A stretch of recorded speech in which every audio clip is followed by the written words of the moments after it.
When Amazon took over Whole Foods, there was just a dramatic decline in quality. I mean, they used to have the best produce and all sorts of stuff. Now, so I don't trust the coffee beans. That was the only reason I would go there.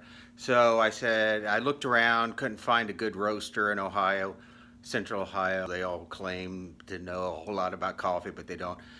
So I had a feeling roasting beans wasn't that hard, and it isn't. You literally it's just like popping popcorn. So I got some Indonesian green beans, not roasted, and I'm going to try roasting my own coffee beans. So I went to this place, Aroma Craft. So I got Indonesian because who knows? I don't know if it matters. Put a thin layer of beans down. If you put a thick layer, but you won't get an even roast. So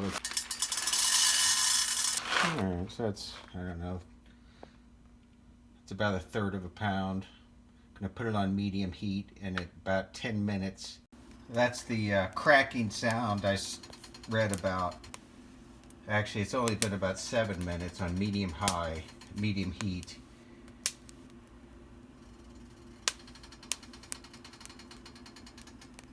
This batch has turned out better. I've turned the heat down slower.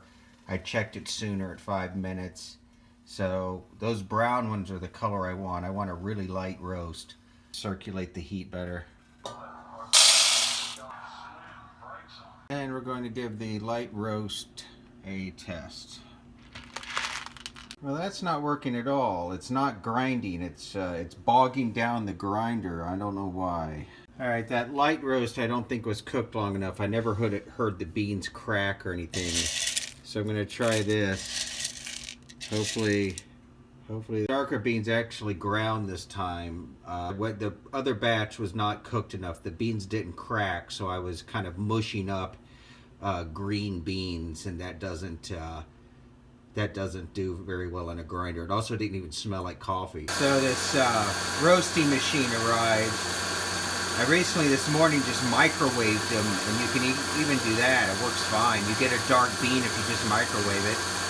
But let's see if all this hassle is worth it. It's supposed to give it a more uniform flavor by constantly stirring it for you. Otherwise, you'd have to be over the stove stirring it with a wooden spoon. So let's see how this works. Warning in the package to make sure you clean out this stuff, or else the air won't be able to go through. And also, basically, beans can catch on fire.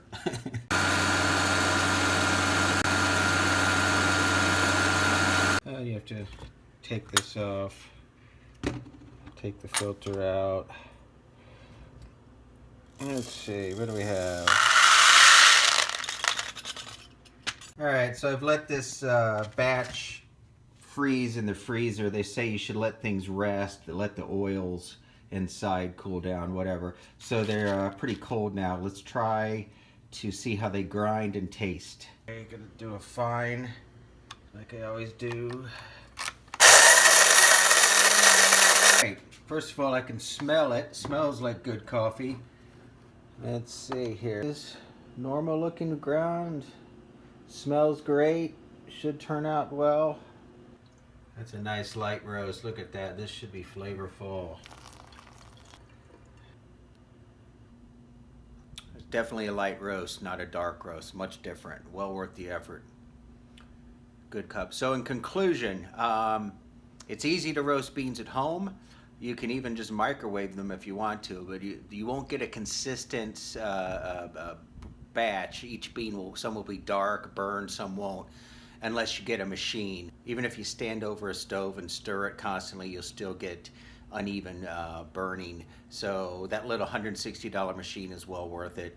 More importantly, it's not only cheaper to do this stuff at home, but it's much more flavorful. The stuff you get at the store, Whole Foods or whatever, beans that were roasted God knows when.